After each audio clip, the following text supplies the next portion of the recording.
Hi, இன்றைக்கி வந்துட்டு ஃப்ரைடேவோட morning vlog தான் பார்க்க போகிறோம். இன்றைக்கி வெஜ் புலாவும் வெண்டைக்காய் ஃப்ரையும் தான் வந்துட்டு ஹஸ்பண்டோட லஞ்ச் பாக்ஸ்க்கு ரெடி பண்ணியிருந்தேன். இந்த வெண்டைக்காய் ஃப்ரை வந்து ரொம்பவே ஈஸி. கடுகு தாளிச்சிட்டு அது கூட வெங்காயம் கட் பண்ணி வச்சுருக்க வெண்டைக்காய் சேர்த்து உப்பு மிளகாத்தூள் மஞ்சத்தூள் சேர்த்து நல்லா வதக்கிக்கணும். எந்த அளவுக்கு நம்மளுக்கு கிறிஸ்பினஸ் வேணுமோ அந்த அளவுக்கு வந்து நல்லா வதக்கிக்கலாம். இந்த ஒர்க்லாம் முடிக்கிறதுக்குள்ளே சாதம் வந்து ரெடி ஆகிடுச்சு. நல்லா உதிரியாக இருந்தது. கையோட ஹஸ்பண்ட்க்கும் வந்து லஞ்ச் கட்டி வச்சுட்டேன். எழில் வந்துட்டு இன்றைக்கி கொஞ்சம் லேட்டாக தான் எழுந்தார். அவருக்குமே வந்து பால் கலந்து கொடுத்தாச்சு.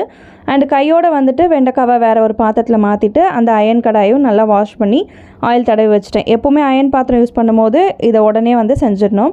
அண்டு கவுண்டர் டாப் ஃபுல்லாக வந்து க்ளீன் பண்ணிட்டேன். அண்ட் வெசல் வாஷிங்கும் கம்ப்ளீட் பண்ணிட்டேன். இந்த மணி பிளான்ட் வந்துட்டு 2 இந்த பிளாஸ்டிக் பாட்டில்ஸில் தான் போட்டு வச்சுருக்கேன். ஒரே பாட்டில் யூஸ் பண்ணோம் அப்படின்னா தண்ணியோட ஸ்டெயின் வந்து உப்பு பூத்தா மாதிரி அங்கங்கே ஆகிடுது. அதனால் வந்துட்டு மாற்றி யூஸ் பண்ணிகிட்ருக்கேன் வாஷ் பண்ணிவிட்டு.